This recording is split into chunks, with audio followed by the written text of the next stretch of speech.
Welcome welcome welcome welcome Rinaz happy life को आपण मानक स्वागत करुच्ची मोर ये चैनल को। आज आम अवचेतन मनर शक्ति विषय पढ़ा आ मो चैनल रे मो आकर्षण शक्ति विषय शिखाए। ये आकर्षण नियम को आम प्रत्येक दिन अभ्यास करी केमिति आम जीवन को बहुत सुखमय करिपरिबा, आम पिला माने भी केमिति भल पाठ पढ़ी पारिबे, आम घर भितर परिवार भितर केमिति सुख सुख शांति बजाय रहिबो, आम स्वामी स्त्री भितर रिलेशन भल रहिबो, पिला माने आम कथा मानिबे, आमे बहुत सारा टंका को भी आकर्षण करि परिबा। ये आकर्षण नियम अनुसार आज मु आपण मानकु अवचेतन मनर शक्ति बा पावर ऑफ सबकॉन्शियस माइंड जो बही आपण को पढ़ी कि सुनाऊची। आज होची अध्याय 9। मु परमात्मा पाखे प्रार्थना करुच्ची से मते एते समय देइचंती, ज्ञान देइचंती, बुद्धि देइचंती, मु आपण मानकु पढ़ी कि सुनाई पारुची।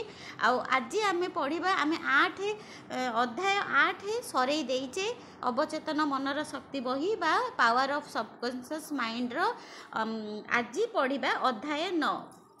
अध्याय 9 धन संपत्ति पाई अवचेतन मस्तिष्कर शक्ति किपरि व्यवहार करिबा।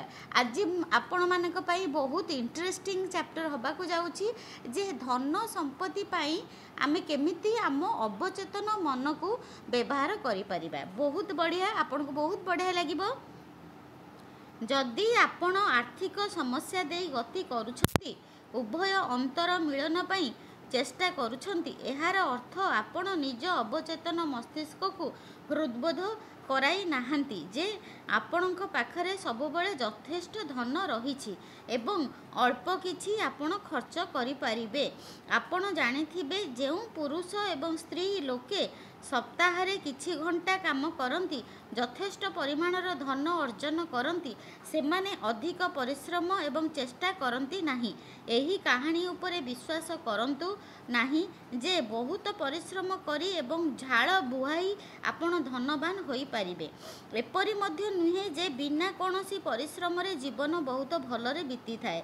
आपण ताहा करंतु जहाँ प्रकृत रे करिबा उचित एवं ताहा निजर खुशी एवं रोमांच पाई करंतु।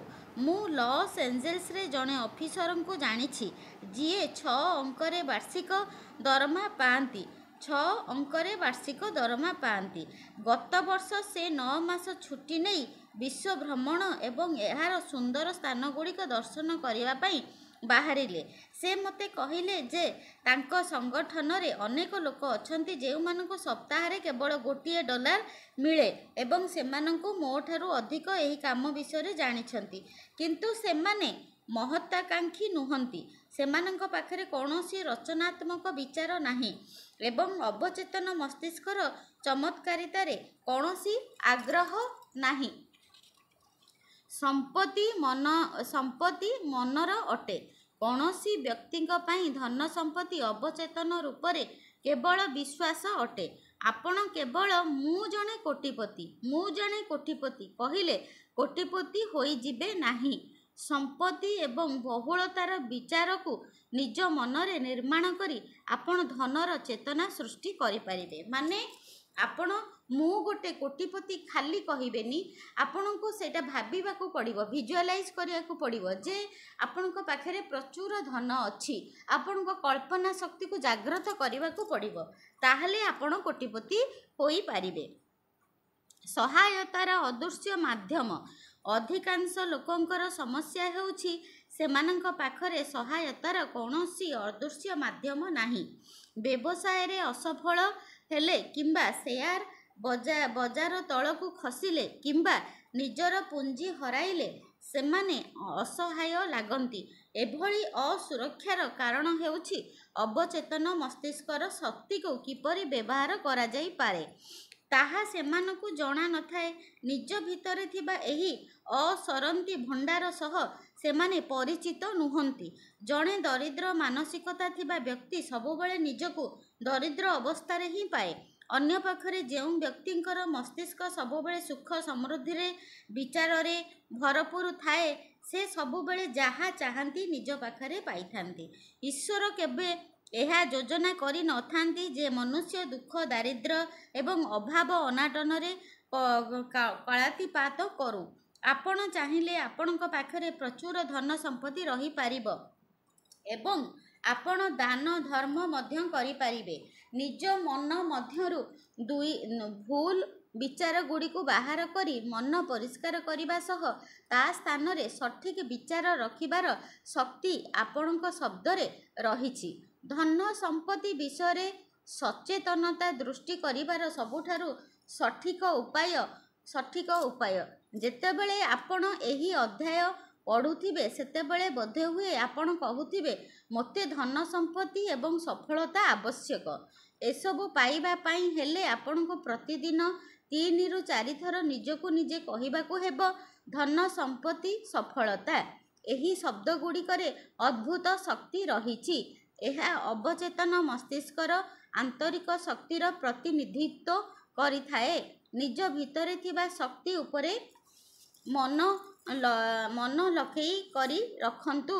तापरे स्थिति एवं परिस्थिति आपे आपे स्वभाव एवं गुण आधार रे आपणक भितरे प्रकट हेबो। माने एठी डॉक्टर जोसेफ मर्फी कहउचंती जदि आपणक धन संपत्ति दरकार ताहले गोटे दिन रे आपण 3 थर एमिति शांत होइकी बसी जिबे आउ धन संपत्ति सफलता धन संपत्ति एमती आपण कहि चलिबे। माने आपण जप करि चलिबे दिन रे 3 थर ताहले आपणक पाखकू संपत्ति आसीबो। मु धनी अटे आपण निज भितरे वास्तविक शक्ति उपरे ध्यान केंद्रित करूछंती। आपणक मनरे कोनोसी विरोध एवं संदेह नाही। जेतेबेले आपण कहउछंती धन संपत्ति आगकू जाई जेपरी आपण निजर ध्यान धन संपत्ति उपरे केंद्रित करूछंती सेही संगे संगे धनवान हेबार अनुभव आपणक भितरे बढ़िबो। एही कथा को सबुबेले निज भितरे बजाय रखंतु जे धनर अनुभव धन सृष्टि करि पारिबो। अवचेतन गोटे बैंक भली होई थाए, एक प्रकारर सार्वभौमिक आर्थिक संस्थान। जेतेबेले मध्य आपण जहा किछि जमा करंती ताहा धनर विचार हेउ किंबा दारिद्र्यर ताहा बढ़ी चले। आपण धन को बाछंतु। धन पाई आपणक दृढ़ कथन काहींकी असफल होई थाए। मु वर्ष वर्ष धरी अनेक लोकंक सह कथा होईछि जेउ मानकर साधारणतः अभियोग थाए। मु सप्ताह सप्ताह मास मास धरी कहिली मु धनी मु समृद्ध किंतु किछि हेला नाही। मु जेतेबेले सेमानक सह कथा हेउथिली मु अनुभव कली जे सेमाने निजको निजे मिछ कहउचंती। जणे व्यक्ति मते कहिले मु दृढ़तार सह स्वीकार कली जे मु धनी होई जाइछि। क्लांत हेबा पर्यंत मु ताहा कहिबा जारी रखिली किंतु किछि फल मिलिलानी, बरं स्थिति पूर्व अपेक्षा आहुरी खराब होई जाइछि। मु जानिथिली जे मु जहा कहूछि ताहा मिछ थिला। तांको कथा को चेतन मन अस्वीकार कला एवं जहा से कहिथिले ताहा ओलटा स्वीकृत हेला। आपणक स्वीकार रक्ति सेतेबेले अधिक सफल होई थाए जेतेबेले एहा विशिष्ट होई थाए एवं जेतेबेले एहा कोनोसी मानसिक विरोध अथवा विवाद सृष्टि करि थाए। तेणु सेई व्यक्ति कहिथिबा कथन गुड़िक स्थिति को आहुरी खराब कला कारण तांकर प्रस्ताव रे विश्वासर अभाव थिला। आपणक अवचेतन ताकू स्वीकार करे जहाकू आपण वास्तव रे सत मानि थांती। केवल फंपा शब्द अथवा वाक्य भली नुहे, प्रमुख विचार किंबा विश्वास को ही सबुबेले अवचेतन मस्तिष्क स्वीकार करि थाए। ता माने आमे एथिरु जानिलु खाली चांटिंग कले हबो नाही, आमे चांटिंग सह आमे काल्पनिक बा विजुअलाइज करबाकू पड़िबो। आमर कल्पना शक्ति रे बा दिबा स्वप्न रे हमकू देखिबाकू पड़िबो। मानसिक विवाद को किपरि एड़ाइबे। मानसिक स्तर रे विवाद चलीथिबा व्यक्ति माने एठारे दिया जाइथिबा उपाय आपणाई पारिबे। एही व्यवहारिक व्यक्ति गुड़िक अनेक थर कहंतु विशेष करी सोइबा पूर्वरु दिन राति मोर सबु इच्छा पूरण होई चलीछि। दिन राति मोर सबु इच्छा पूरण होई चलीछि। बहुत बढ़िया अफर्मेशन। आपण जदि मोर शुणुचंती ताले लेखि पारिबे। एही व्यावहारिक वक्तव्य को अनेक थर कहंतु विशेष करी सोइबा पूर्वरु दिन राति मोर सबु इच्छा पूरण होई चलीछि। एहाकू दृढ़तार सह कहंतु। एही उक्ति कौनसी प्रकार विवाद सृष्टि करिबो नाही कारण एहा अवचेतन मनरे ଥିବା ଧନର ଅଭାବର ଛାପକୁ ବିରୋଧ କରୁନାହିଁ। ଜଣେ ବ୍ୟବସାୟୀଙ୍କର ଆର୍ଥିକ ଏବଂ ବ୍ୟବସାୟିକ ସ୍ଥିତି ବହୁତ ଖରାପ ଥିବା ସମୟରେ ମୁଁ ତାଙ୍କୁ ପରାମର୍ଶ ଦେଲି ଯେ ସେ ନିଜ ଅଫିସରେ ବସି ମନକୁ ଶାନ୍ତ ରଖନ୍ତୁ ଏବଂ ଏହି କଥାକୁ ବାରମ୍ବାର ଦୋହରାନ୍ତୁ। ମୋର ବିକ୍ରି ଦିନକୁ ଦିନ ବଢ଼ି ଚାଲିଛି। ଏହି ବକ୍ତବ୍ୟକୁ ଚେତନ ଏବଂ ଅବଚେତନ ଉଭୟଙ୍କର ସହଯୋଗ ମିଳିଲା ଏବଂ ଖୁବ୍ ଶୀଘ୍ର ତାଙ୍କୁ ତାର ସୁପରିଣାମ ମିଳିଲା। ମୋର ବିକ୍ରି ଦିନକୁ ଦିନ ବଢ଼ି ଚାଲିଛି। ଏଇ କଥା, ଏଇ ଆଫର୍ମେସନ୍ କହିବା ଦ୍ୱାରା ତାଙ୍କର ଦୋକାନରେ ଭଲ ବିକ୍ରି ହେଲା। ଖାଲି ଚେକ୍ରେ ହସ୍ତାକ୍ଷର କରନ୍ତୁ ନାହିଁ।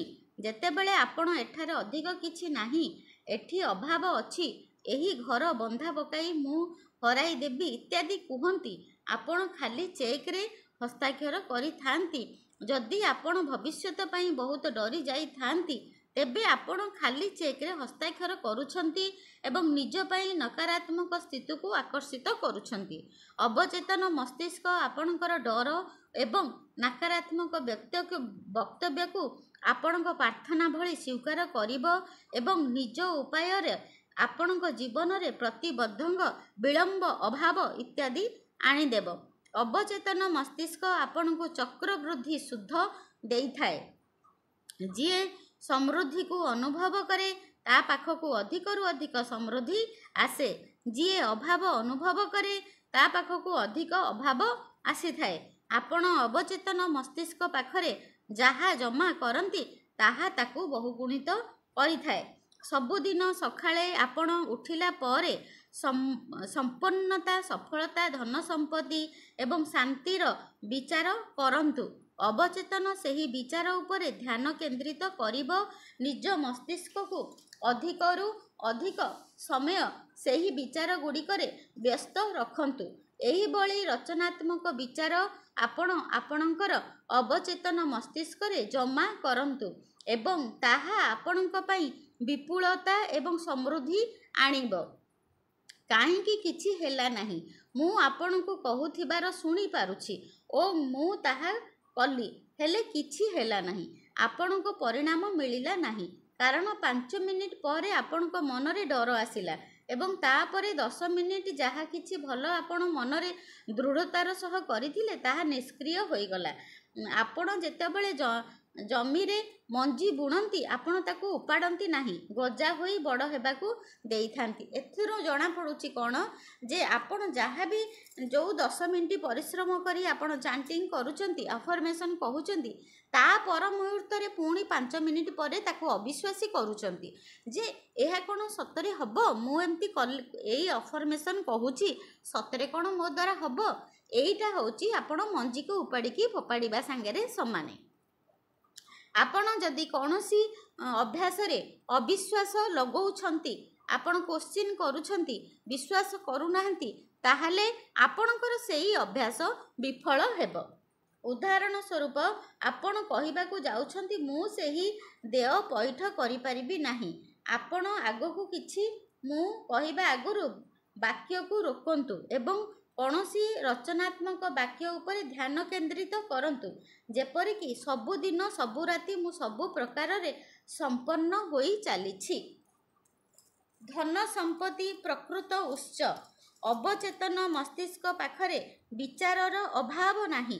ଅଗଣିତ ଉପାୟରେ ଅସୀମିତ ସଂଖ୍ୟାରେ ତା ପାଖରେ ବିଚାର ଥାଏ, ଯାହା ଆପଣଙ୍କ ପାଖକୁ ନଗଦ ଭଳି ଆସିବ ଏବଂ ଏହି ପ୍ରକ୍ରିୟା ଆପଣଙ୍କ ମସ୍ତିଷ୍କରେ ଚାଲିଥିବ।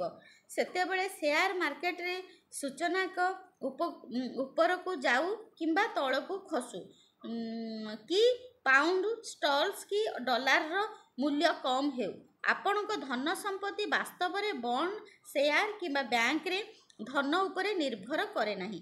ଏହା କେବଳ ଜରୁରୀ ଚିହ୍ନ ଏବଂ ଫାଇଦାର ଜିନିଷ ଅଟେ, କିନ୍ତୁ ତଥାପି କେବଳ ଚିହ୍ନ ଅଟେ। ମୋ କହିବାର ତାତ୍ପର୍ଯ୍ୟ ହେଉଛି ଯେ ମୁଁ ଏ କଥା ଉପରେ ଜୋର ଦେଉଛି, ଯଦି ଆପଣ ନିଜ ଅବଚେତନ ମସ୍ତିଷ୍କକୁ ବିଶ୍ୱାସ କରାଉଛନ୍ତି ଯେ ସେହି ଧନ ଆପଣଙ୍କର ଅଟେ ଏବଂ ତାହା ସବୁବେଳେ ଆପଣଙ୍କ ଚାରିପାଖରେ ଥାଏ, ତେବେ ତାହା ପ୍ରକୃତରେ ସବୁଦିନ ପାଇଁ ଆପଣଙ୍କର ହୋଇଯିବ। ଯେକୌଣସି ରୂପରେ ହେଉନା କାହିଁକି ଆପଣଙ୍କ ପାଖକୁ ଧନ ଆସିବ। ଗୁଜୁରାଣ ମେଣ୍ଟାଇବା ପାଇଁ ଚେଷ୍ଟା ଏବଂ ପ୍ରକୃତ କାରଣ। ଅନେକ ଲୋକ ଅଛନ୍ତି ଯେଉଁମାନେ କହିଥାନ୍ତି ଯେ ସେମାନେ ଗୁଜୁରାଣ ମେଣ୍ଟାଇବା ପାଇଁ ଚେଷ୍ଟା କରୁଛନ୍ତି। ଏମିତି ଲାଗେ ଯେମିତି ସେମାନେ ନିଜ ଦାୟିତ୍ୱ ପୂରଣ କରିବାରେ ଅସଫଳ ହୋଇଛନ୍ତି। ଆପଣ କେବେ ସେମାନଙ୍କ କଥା ଶୁଣିଛନ୍ତି କି? ବହୁଥର ସେମାନଙ୍କ କଥା ଏମିତି ହିଁ ଚାଲିଥାଏ। ଯେଉଁମାନେ ସଫଳ ଅଟନ୍ତି ଏବଂ ନିଜର ସ୍ୱତନ୍ତ୍ର ପରିଚୟ ସୃଷ୍ଟି କରିପାରିଛନ୍ତି, ସେମାନଙ୍କୁ ଏହି ଲୋକମାନେ ବହୁ କଥା ଶୁଣାନ୍ତି। ଅମୁକ ଲୋକର ରାକେଟ ଅଛି, ସେ ବହୁତ ନିର୍ଦ୍ଦୟୀ ବଦମାସ ଅଟେ, ସେଥିପାଇଁ ସେମାନଙ୍କ ଅଭାବରେ ଚଳନ୍ତି, ସେମାନେ ସେସବୁ ଜିନିଷକୁ ଖରାପ କରନ୍ତି, କହନ୍ତି ଯାହା ସେମାନେ ଦରକାର କରନ୍ତି। ସେମାନେ ନିଜଠାରୁ ଅଧିକ ଧନୀ ଲୋକଙ୍କର ଏଥିପାଇଁ ନିନ୍ଦା କରନ୍ତି, କାରଣ ସେମାନେ ଧନୀମାନଙ୍କର ସମୃଦ୍ଧି ପ୍ରତି ଈର୍ଷା କରନ୍ତି। ସମୃଦ୍ଧି ବଢ଼ାଇବାର ସବୁଠାରୁ ଭଲ ଉପାୟ ହେଲା ସେମାନଙ୍କ ନିନ୍ଦା କରିବା ବନ୍ଦ କରିବା, ଯେଉଁମାନେ ଆପଣଙ୍କଠାରୁ ଅଧିକ ସମ୍ପନ୍ନ ଏବଂ ଧନୀ ଅଟନ୍ତି। ସମୃଦ୍ଧି ରାସ୍ତାରେ ଏକ ସାଧାରଣ ପ୍ରତିବନ୍ଧକ। ବହୁ ସଂଖ୍ୟକ ଲୋକ ଜୀବନରେ ଅଭାବର କାରଣ ଏକ ଭାବନା ଅଟେ। ଅଧିକାଂଶ ଲୋକ ଏହାକୁ ଅତି କଠିନ ଉପାୟରେ ଶିଖିଥାନ୍ତି। ଏହା ହେଉଛି ଈର୍ଷା। ଉଦାହରଣ ସ୍ୱରୂପ, ଯଦି ଆପଣ ନିଜର ପ୍ରତିଦ୍ୱନ୍ଦ୍ୱୀକୁ ବହୁତ ଧନ ସମ୍ପତ୍ତି ବ୍ୟାଙ୍କରେ ରଖିବାର ଦେଖନ୍ତି ଏବଂ ଆପଣଙ୍କ ପାଖରେ ଜମା କରିବା ପାଇଁ ଖୁବ୍ କମ୍ ଧନ ଅଛି, ତେବେ ଏହା କ'ଣ ଈର୍ଷାକୁ କରାଏ? ଏହି ଭାବନାକୁ ନିୟନ୍ତ୍ରଣ କରିବା ପାଇଁ ଆପଣଙ୍କୁ ନିଜକୁ କହିବାର ଅଛି ଯେ କ'ଣ ଏହା ଭଲ ନୁହେଁ ଯେ ମୁଁ ଏହି ବ୍ୟକ୍ତିଙ୍କ ସମ୍ପନ୍ନତାରେ ଖୁସି ଅଛି, ମୁଁ ତାଙ୍କ ପାଇଁ ଆହୁରି ଅଧିକ ସମୃଦ୍ଧିରେ କାମନା କରୁଛି। ଈର୍ଷାର ଭାବନା ଥିବା ବିଚାରକୁ ମନରେ ରଖିବା ବିନାଶକାରୀ ଅଟେ, କାରଣ ଏହା ଆପଣଙ୍କୁ ନକାରାତ୍ମକ ସ୍ଥିତିରେ ରଖିଥାଏ। ସେଥିପାଇଁ ସମୃଦ୍ଧି ଆପଣଙ୍କଠାରୁ ଦୂରକୁ ଚାଲିଯାଏ। ଯଦି ଆପଣଙ୍କୁ କାହାରି ଅଧିକା ଧନ ଦେଖି ବ୍ୟସ୍ତ ହୋଇ ପଡ଼ୁଛନ୍ତି, ତେବେ ତୁରନ୍ତ ସେହି ବ୍ୟକ୍ତିଙ୍କ ପାଇଁ ଅଧିକା ସମୃଦ୍ଧି କାମନା କରନ୍ତୁ। ଏହାଦ୍ୱାରା ଆପଣ ନକାରାତ୍ମକ ବିଚାରକୁ ନିଷ୍କ୍ରିୟ କରିଦେବେ ଏବଂ ନିଜ ଅବଚେତନ ମସ୍ତିଷ୍କର ନିୟମ ଅନୁଯାୟୀ ଆପଣଙ୍କ ଆଡ଼କୁ ଧନର ପ୍ରବାହ ହେବ। ସମୃଦ୍ଧି ବାଟରେ ବଡ଼ ମାନସିକ ପ୍ରତିବନ୍ଧକକୁ ହଟାଇବା। ଯଦି ଆପଣ କୌଣସି ବ୍ୟକ୍ତିକୁ ନେଇ ଚିନ୍ତିତ କିମ୍ବା ତାଙ୍କ ବିଷୟରେ ଖରାପ ଚିନ୍ତା କରୁଛନ୍ତି ଯେ ସେ ଅସତ୍ ଉପାୟରେ ଧନ ଅର୍ଜନ କରୁଛନ୍ତି, ତେବେ ତାଙ୍କ ବିଷୟରେ ଚିନ୍ତା କରିବା ବନ୍ଦ କରନ୍ତୁ। ଆପଣ ଜାଣିଛନ୍ତି ଯେ ଏହାଦ୍ୱାରା ଆପଣ ମସ୍ତିଷ୍କରେ ନିୟମଗୁଡ଼ିକ ନକାରାତ୍ମକ ଉପାୟରେ ଉପଯୋଗ କରୁଛନ୍ତି। ମସ୍ତିଷ୍କର ନିୟମ ତା ସହ ନିଜେ ମୁକାବିଲା କରିବ। ସାବଧାନ ରୁହନ୍ତୁ, ତାଙ୍କୁ ରୋକିବାର ଆବଶ୍ୟକତା ନାହିଁ। ମନେ ରଖନ୍ତୁ ଯେ ସମୃଦ୍ଧିର ପ୍ରତିବନ୍ଧକ ଆପଣଙ୍କ ନିଜ ମନ ଭିତରେ ରହିଛି। ଆପଣ ନିଜ ମାନସିକ ପ୍ରତିବନ୍ଧକକୁ ନଷ୍ଟ କରିପାରିବେ। ଏହାଦ୍ୱାରା ଆପଣ ସମସ୍ତଙ୍କ ସହ ସମ୍ପର୍କ ସ୍ଥାପନ କରିପାରିବେ। ଶୋଇଯାଆନ୍ତୁ ଏବଂ ଧନୀ ହୁଅନ୍ତୁ। ବହୁତ ବଢ଼ିଆ କଥା କହିଛନ୍ତି ଡକ୍ଟର ଯୋଶେଫ ମର୍ଫି। ଶୋଇଯାଆନ୍ତୁ, ଧନୀ ହୁଅନ୍ତୁ। ରାତିରେ ଆପଣ ଶୋଇବା ପୂର୍ବରୁ ଏହି ଉପାୟ ଆପଣାନ୍ତୁ। ବାରମ୍ବାର କୁହନ୍ତୁ ଧନ ସମ୍ପତ୍ତି, ନୀରବରେ, ସହଜରେ ଏବଂ ଆନ୍ତରିକତାର ସହ। ଏହା ବାରମ୍ବାର କରନ୍ତୁ ଗୋଟିଏ ଲୋରି ଭଳି। ଦେଖିବେ ଆଶ୍ଚର୍ଯ୍ୟଜନକ ପରିଣାମ ମିଳିବ। ପ୍ରଚୁର ପରିମାଣରେ ଧନ ଆପଣଙ୍କ ପାଖକୁ ଆସିବାର ଲାଗିବ। ଏହା ଅବଚେତନ ମନର ଚମତ୍କାରୀ ଶକ୍ତିର ଅନ୍ୟ ଏକ ଉଦାହରଣ। ନିଜ ମସ୍ତିଷ୍କର ଶକ୍ତିକୁ ନିଜ ପାଇଁ ପରିବେଶ କରନ୍ତୁ। ସିଧା ଉପାୟରେ ଧନବାନ ହେବାର ନିର୍ଣ୍ଣୟ କରନ୍ତୁ। ଝାଳ ବୁହାଇ କଠିନ ପରିଶ୍ରମ କରି ଧନ ଅର୍ଜନ କରି ସବୁଠାରୁ ଧନୀ ଲୋକ କବରସ୍ଥାନରେ ତିଆରି ହୋଇଥାନ୍ତି। ଆପଣଙ୍କୁ ଏତେ ପରିଶ୍ରମ କରିବାର କୌଣସି ଆବଶ୍ୟକତା ନାହିଁ। ଧନ ସମ୍ପତ୍ତି ଅବଚେତନ ମନର ବିଶ୍ୱାସ ଅଟେ। ନିଜ ମନରେ ସମୃଦ୍ଧିର ବିଚାର ରଖନ୍ତୁ। ଅଧିକାଂଶ ବ୍ୟକ୍ତିଙ୍କର ସମସ୍ୟା ହେଉଛି ସେମାନଙ୍କ ପାଖରେ କୌଣସି ଅଦୃଶ୍ୟ ଶକ୍ତିର ସମର୍ଥନ ନାହିଁ। ଶୋଇବା ପୂର୍ବରୁ ନିଜକୁ ନିଜେ ଧନ ଶବ୍ଦର ଉଚ୍ଚାରଣ ଧୀରେ ଧୀରେ ଏବଂ ବହୁତ ସୁନ୍ଦର କଥା କହିଛନ୍ତି, ଧୀରେ ଧୀରେ शांतिर सह प्राय 5 मिनिट पर्यंत कुहतु आ करंतु। आपणक अवचेतन धन को आपण को अनुभव कराइब। धनर अनुभव धन सृष्टि करे, यह सब बेले मनरे रखंतु। आपणक चेतन एवं अवचेतन मध्यरे सहमति दरकार। अवचेतन ताकू ही स्वीकार करे जहाकू आपण सत भावंती। आपणक प्रमुख विचार को अवचेतन मस्तिष्क सबुबेले स्वीकार करिथाए। प्रमुख विचार समृद्धिर हेबा उचित, दारिद्र्यर नुहे। जेउ कथा को आपण दृढ़तार सह स्वीकार करंती ताकू किछि क्षण बदनाम करंतु नाही। एहा द्वारा जहा किछि भल जिंस आपण स्वीकार करिसंती ताहा निष्क्रिय होई जाए। समृद्धि, धन संपत्ति एवं सफलतार विचार अवचेतन मनरे जमा करंतु। यह आपणको चक्रवृद्धि शुद्ध देव। आपणक मनरे विचार ही समृद्धिर असली उत्स। आपणक पाखरे लक्ष लक्ष डॉलर सह समान विचार थाई पारे। आपणक अवचेतन आपणको सेही विचार देव जहा आपण चाहंती। Thank you so much. आज बहुत बढ़िया लगिला। धन प्रवाहर रास्तार ईर्षा और देश प्रतिबंधक साजी थाए। अन्य मानक समृद्धि आनंदित हुअन्तु। माने धनी लोकों को देखिकी आपण बहुत खुशी हुअन्तु, सेमानकु ब्लेसिंग्स दियन्तु, सेमानकु लव करन्तु, ईर्षा करन्तु नाही। तेबे जाई आपणक पाखरे धन बहुत बढ़िबो। आज आमे पढ़िले अध्याय 9। आज एतिकी आउ धन समृद्धि आज पढ़िले केमिति आपण सोइला बेले धन संपत्ति को बारंबार बारंबार अभ्यास कले आपणक पाखको बहुत धन आसीबो। समृद्धिर प्रतिबंधक आपणक निज मन।